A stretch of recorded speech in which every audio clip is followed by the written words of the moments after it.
Bonjour les amis, c'est Ray Vincent. Qui est Ray Vincent? D'où il vient? Où il est? Puis où est-ce qu'il s'en va? Pourquoi je suis devenu conférencier? Durant mon adolescence, 13-14 ans, j'ai été inspiré par un curé de paroisse qui, selon moi à l'époque, inspirait les paroissiens, puis moi j'étais fasciné par le visage de ces gens-là qui sortaient de l'église puis qui étaient comme illuminés. Et moi je disais à un moment, je dis, mais moi j'aimerais ça faire ce qu'il fait. Évidemment, à l'époque, il fallait faire un curé, vous comprenez, un prêtre prédicateur. Alors j'ai fait mon cours classique pendant 5 ans, et là, j'avais une grande soif de liberté. Les circonstances ont fait que je me suis en allé aux États-Unis étudier la chiropratique pendant 3 ans. J'ai travaillé là-bas pour payer mes dépenses. Je suis revenu au Québec parce que je me suis fait prendre pour aller au Vietnam et je suis retourné à Toronto pendant 2 ans étudier la chiropratique. Je suis revenu au Québec et j'ai commencé à pratiquer à l'époque où la chiropratique était tolérée au Québec. C'était même pas légal. Aujourd'hui, on sait très bien que c'est légal, puis pour être chiropraticien, il faut 5 ans d'études universitaires. Alors, j'ai toujours été fasciné par ce qui se passe entre nos deux oreilles. À l'âge de 19 ans, j'ai lu Réfléchissez et devenir riche, la puissance du subconscient. Et durant mes premières années, j'ai eu le privilège de rencontrer des auteurs extraordinaires. Et j'ai été amené, dans mes recherches, à donner des conférences aux États-Unis, à Providence, Rhode Island, sur le phénomène de l'autosuggestion nocturne, la suggestion sur cassette à l'époque. Et ce fut un succès, ce qui m'a amené en Nouvelle-Orléans, Louisiane, et de 1972 à 1978, j'ai donné des conférences aux États-Unis sur ce phénomène de l'autosuggestion à l'époque nocturne. Évidemment, j'ai découvert que j'étais comme un prédicateur. J'ai découvert que j'avais ce sentiment, cette passion de partager de l'espoir.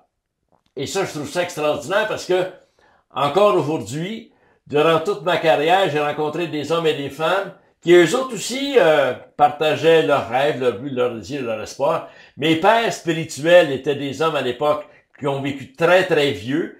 J'ai rencontré, durant ma carrière, les plus grands conférenciers nord-américains, ou presque tous.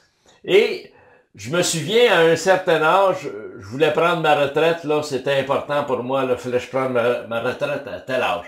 Et mon père spirituel, il me dit, Ray, il dit, pourquoi tu veux prendre ta retraite, t'aimes pas ce que tu fais? Et ça, évidemment, ça a été comme un choc pour moi parce que depuis l'âge peut-être de 25 ans, je voulais prendre ma retraite à tel âge. Je me suis dit, je vais avoir assez d'argent, je vais prendre ma retraite. Puis là, je lui annonce que moi, à 40 ans, je vais prendre ma retraite. Puis lui, à 82, à l'époque, on a 50 ans de différence. Moi, j'ai 32, lui, il a 82. Puis il me dit, pourquoi t'aimes pas ce que tu fais? Puis là, je lui demande, mais pourquoi vous prenez pas votre retraite? Ben, il dit, moi, il dit, tant que je vais être capable de partager, d'inspirer des gens, ça va m'aider et ça va aider les gens. Et ça, ce fut pour moi une période de remise en question profonde chez moi. C'est là que j'ai eu le défi d'écrire mon premier livre. J'ai écrit 9 livres depuis ce temps-là. Je viens d'écrire d'autres aussi. Et dans cette décision de ne jamais prendre ma retraite, indépendamment de l'argent, je sais qu'un jour, je vais mourir comme tout le monde, c'est sûr. Là. Ça fait partie, c'est un manque de vivre extraordinaire, là, hein, que de mourir. Et, mais, je fais des farces, je dis à 100 ans, je vais donner au moins 100 conférences. Puis si personne ne veut m'engager, je vais me booker moi-même. Alors, je me prends pas au sérieux, et j'ai ce grand privilège, indépendamment de l'âge que j'ai présentement, de donner au moins 150-200 conférences par année dans l'entreprise privée à monsieur et madame tout le monde, où je partage ma passion, ce privilège d'être capable d'échanger mes expériences. Et je suis d'une curiosité insatiable. Je lis encore, je fouille encore sur Amazon, je cherche encore des auteurs qui se renouvellent.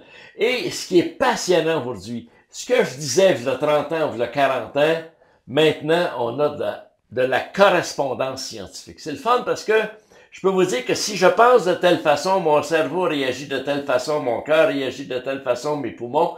On peut même prendre des photos de notre cerveau maintenant. C'est fantastique.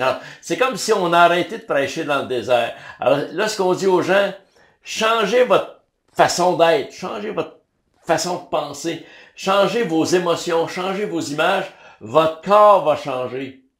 Et ça, c'est absolument extraordinaire. Vous savez qu'aujourd'hui, allez sur l'Internet, j'invente rien, votre cerveau, ben, il est plastique. C'est de la neuroplasticité. Vous êtes capable de changer, vous êtes capable de vous modifier, vous êtes capable d'apprendre une autre langue. C'est pas juste une question d'âge, il s'agit de prendre la décision de le faire. Oui, ça prend un certain temps pour changer. Je suis entièrement d'accord avec ça.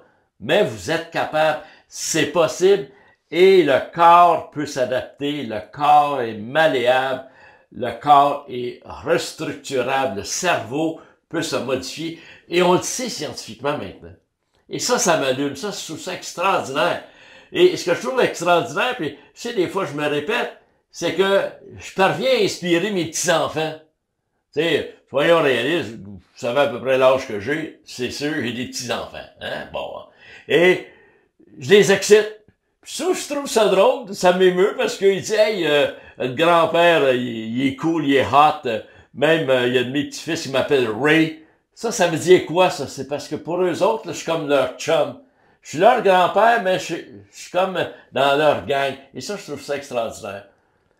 Et je me vois pas arrêter.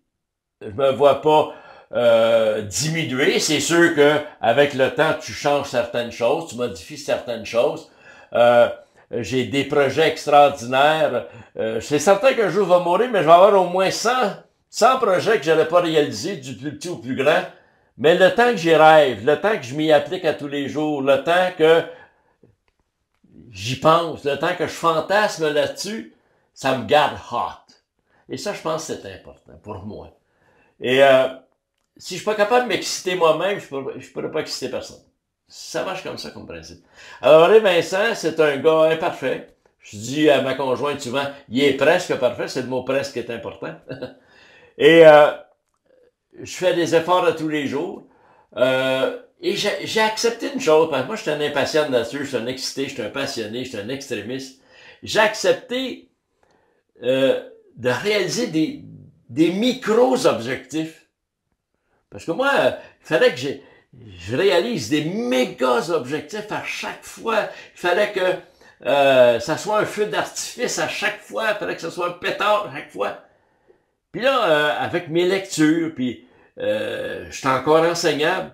Il y a un livre qui m'a passionné récemment, et l'auteur disait, c'est à travers les micros-objectifs, des objectifs invisibles à l'œil nu, que tu finis par construire des mini-objectifs, des petits objectifs, des moyens objectifs, des grands objectifs et des méga-objectifs.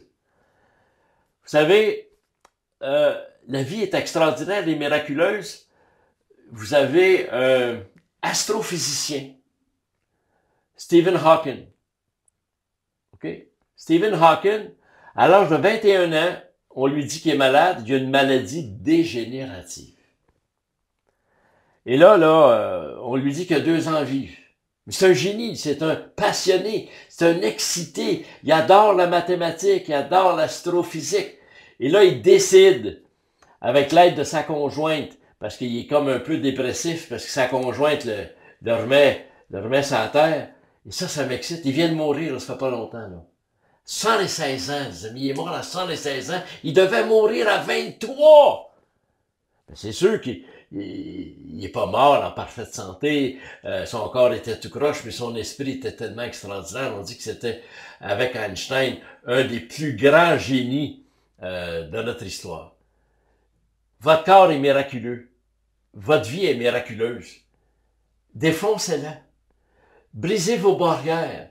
Faites sauter vos plafonds. W. Clement Stone, que j'ai connu personnellement, disait, écris tes rêves les plus extraordinaires, les plus débordants, les plus débridés. Puis écoute les oreilles écrits, relis-les, là, puis multiplie-les par 10 parce que tu t'es limité. Parce que ta limite est basée sur ta peur, ta limite est basée sur les qu'en dira-t-on. Alors, tout en respectant notre entourage, arrêtez de vous limiter par votre âge. Arrêtez de vous limiter par votre sexe, arrêtez de vous limiter par votre instruction, arrêtez de vous limiter parce que les plus grandes choses ont souvent été faites par des hommes et des femmes qui ont très peu d'instruction. Oui, il y a eu des grandes choses de faites par des hommes et des femmes très instruits, mais globalement, c'est pas juste l'instruction, ça l'aide évidemment, c'est bien sûr, qui va faire les grandes choses. Alors, Ray Vincent, c'est un gars qui est plein d'espoir. Puis il me semble que ça me prendra encore 150 ans pour tout faire ce que j'aimerais faire. Je trouve que le temps passe vite, les amis, fait que attendez pas, commencez tout de suite. Des micros objectifs. J'ai eu le privilège de rencontrer dans ma vie des hommes et des femmes, un homme entre autres, qui lui, il était condamné à être paralysé végétatif jusqu'à la fin de ses jours. Il s'est battu pendant 1 an et demi. Sa plus grande des batailles, c'était sa solitude. Il était le seul à croire à sa guérison. Et pendant 1 an et demi de temps, il s'est battu à faire des exercices et des exercices, des exercices. Et finalement, il a écrit un livre, puis il fonctionne à 95%. Laissez-vous pas arrêter par un pli qui pousse, les cheveux qui tombent. Laissez-vous pas arrêter. Écoutez, vivez votre moment présent. Et Ray Vincent, comme tout le monde, il y a des journées qui sont plus dures que d'autres. Regardez, moi, je suis pas un robot, je me plaque pas sur le 110, là. 150, c'est trop fort, puis le 500, ben, regardez, hein, bon. Alors, prenez ça une journée à la fois. Secouez-vous quand c'est pas tout à fait la façon que ça marche. Et je vous garantis que vous allez reprendre le goût de vivre. On a une connaissance dans notre famille qui est rendue à 95 ans. Elle a encore le goût de vivre. Elle veut pas mourir. Mais c'est sûr qu'on va mourir un jour. Alors, Ray Vincent, c'est qui? C'est celui qui n'a pas d'âge. En étant conscient qu'il a un âge. C'est celui qui vit pleinement sa journée en étant conscient qu'il faut qu'il modifie certaines journées. Parce que soyons réalistes, t'as pas le jus à l'âge que j'avais à 20 ans. C'est correct aussi. Mais je vais vous dire, j'ai encore pas mal de jus. Pourquoi? Parce que j'ai encore pas mal de rêves. J'ai des rêves, j'ai des buts, j'ai des désirs. Ray Vincent, c'est Ray Vincent, mais vous, c'est vous. Qu'est-ce que vous avez à nous partager? Qu'est-ce que vous avez à nous exciter? Vous avez des raisons de nous exciter, vous avez des raisons de nous partager des choses. Venez faire partie de notre gang. Vous allez voir que c'est le fun. C'est plus le fun de réussir ensemble en équipe que de réussir tout seul. C'est plus le fun de réussir en gang que de réussir seul Saint-Denis. En tout cas, Ray Vincent, c'est un talent. Et c'est un excité.